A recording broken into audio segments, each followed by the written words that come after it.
Click the Insert tab on the ribbon. You will insert a WordArt object in the worksheet instead of regular text for the company name. In the text group, click the WordArt button. The WordArt gallery appears.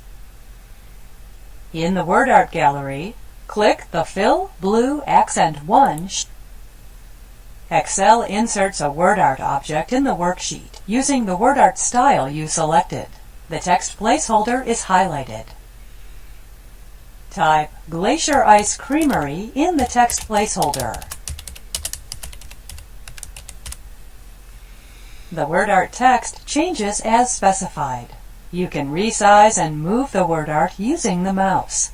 You can also apply formatting and other changes using the tools on the Drawing Tools Format tab, Shortcut menu, or Mini Toolbar.